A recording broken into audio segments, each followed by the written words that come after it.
Good afternoon.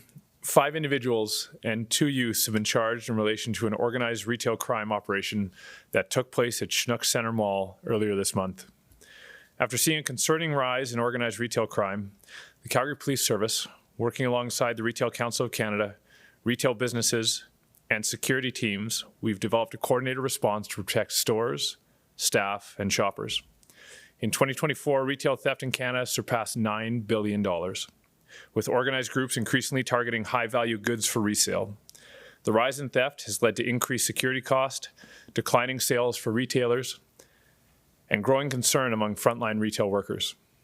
So far in 2025, the Calgary Police Service has received approximately 400 service calls from retail stores. Of those 400 calls, 142 were related to theft and 5 are in relation to robbery. In addition, we've received 3,273 reports through the Calgary Police Service online reporting system. And while these numbers are high, we acknowledge that most of these crimes go unreported, and we're working to address that trend. Since its launch in February, the Organized Retail Crime Team has made significant progress in disrupting organized retail theft in Calgary.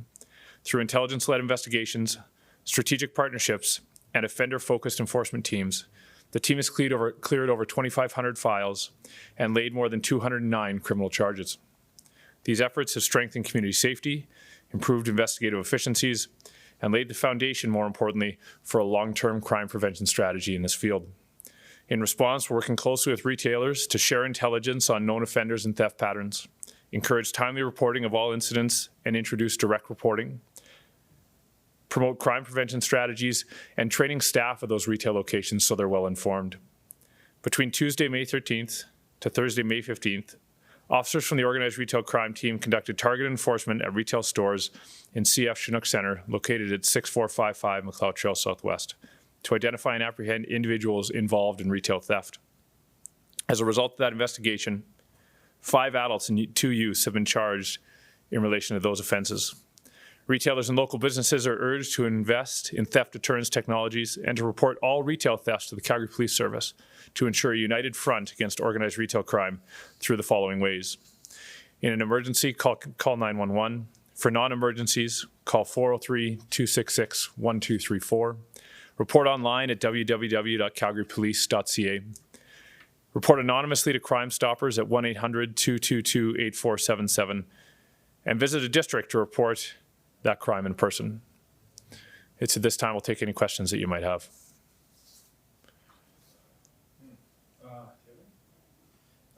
What are the costs to the businesses? Do their insurance rates go up, for example?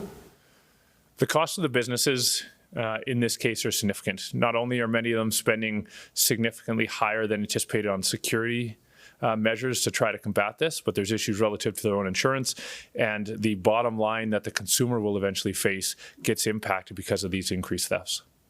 And so do you find the theft, is it becoming more prevalent? Is it just organized groups or is it individuals, and which one is more? And that's a great question, and I wish to delineate between types of thefts. There are singular moments of time where an individual may choose to shoplift from a merchandise location, and while that is still significant for that retailer and that person should be held accountable, that's not what we're looking to address in this case. We're looking to address groups of people who are benefiting financially off these offenses, who are preying on vulnerable people, using them as catalysts to make those thefts, and people who are using this as a means to profit and have a business. And so, yes, we are seeing an increase in that, and this action that we're taking and these officers that we're deploying to meet that demand is in a direct response to that increase in crime.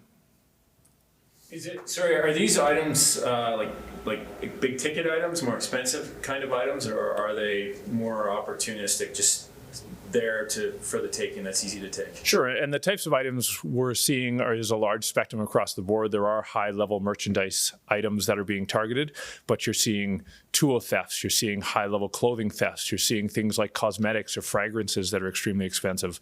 But oftentimes, the fence locations that are responsible for these thefts are doing so as part of a larger criminal network where they're getting requests to specifically go and fill, and those are the people that we're looking to target. I'm also wondering how they're resold once they've been taken. Where do they end up, and where are people buying them afterwards? Yeah, and that is a great question. These products can be resold in a variety of different ways, either posing as a legitimate either second-hand site or online sales platform where the general Calgarian wouldn't consider that suspicious, or they're specifically supplementing businesses who are participating in this illegal behavior, who are sending people out to acquire basically a shopping or a grocery list of things that they need to fund their own operation at a discounted price. So Go ahead. I'm just, theoretically, it's possible. Like one of these stores, for example, in Chinook, might experience this, and then the store beside is actually selling the merchandise which was stolen from that particular store. Well, if the store right beside Lululemon starts selling Lululemon, then there's probably going to be some questions that get asked. But yeah, it is entirely possible that retailers who are competing for the same market in certain circumstances might be selling a product willingly or unwillingly that had potentially come from an organized retail crime theft. Is there a specific strategy? Do they go there when the stores are busy? How does that play out? There's a variety of different strategies that offenders have tried to employ, sometimes swarming a store, sometimes going during peak hours, hoping that their theft will go undetected. Regrettably, however, there are a number of circumstances where you're just having an individual or small groups of people walking into these stores, grabbing an entire rack of clothing or an entire armful of fragrance or alcohol or tools, and just departing. And unfortunately, because we don't want to put our citizens in harm's way and the jeopardy that they may face by trying to intervene, it's not until after the fact that now we're playing catch up to identify and apprehend those offenders. Yeah. So I guess I'm wondering, with that in mind, how is it, I mean, you can only hire so much security. How is this stopped? How is this deterred?